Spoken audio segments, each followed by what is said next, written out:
Hello and welcome back to week 14. We're covering CGI. This is for Cinema 104, film history. Okay, so this week we're covering a lot of films that you may have seen or know about. We're covering a lot of big franchise films because that's what Hollywood is producing at this time. It's become very corporate, it's become very risk adverse, and what they want is a product because remember, these are big mega corporations with music divisions and television divisions and so on and so forth. What they want is a product that they can create and have it go across multiple platforms and make money for them in perpetuity. Okay, we see this with the Marvel Cinematic Universe, which is really the perfect sort of model that's been created. You have a product that you can sell merchandise for, and the movie is just a way to, it's just a gateway into a larger universe of ways of making money from the consumer, including theme park rides and so on and so forth. And we've seen this happen, of course, with Star Wars and other big franchises, but the MCU in particular perfected this model. And of course, the MCU is part of Disney, the giant growing monster that was Disney during this time, which had merged and ate up so many of its competitors that it now has about 35% of the market, really, more than a third, which is huge. It allows them to exert a lot of power and influence. So,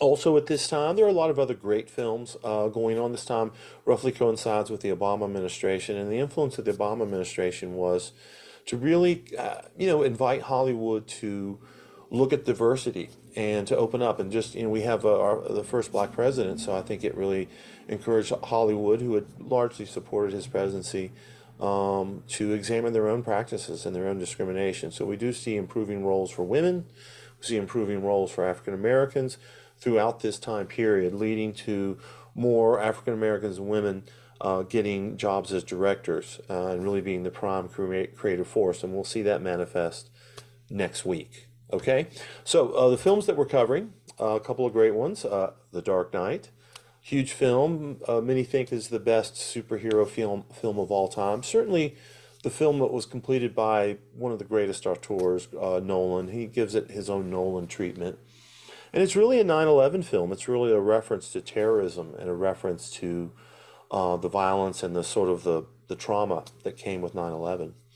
Next up, we have Avatar, worldwide sensation. Perfect example of a global film. It's really for all cultures. It's political, I suppose, but it's has a message that goes worldwide. Then we have Gravity, a fantastic film from Mexican director Alfonso Cuarón.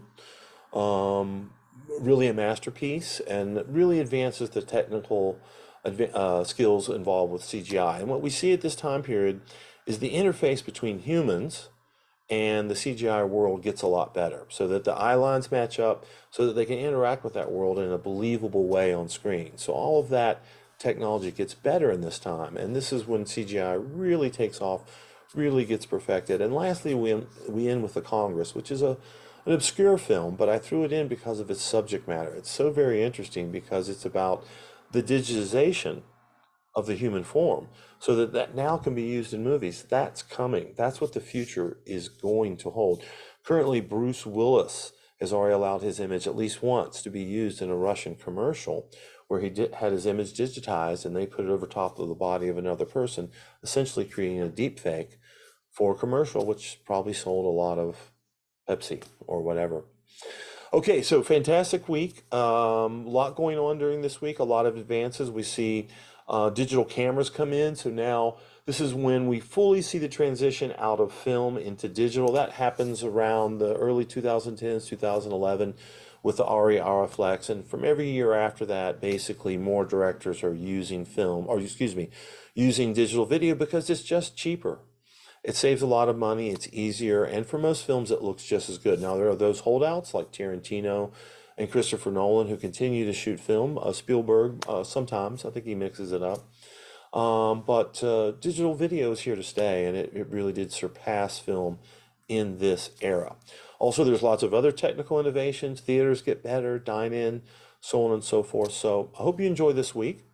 Reach out if you have any questions, and keep enjoying films. All right.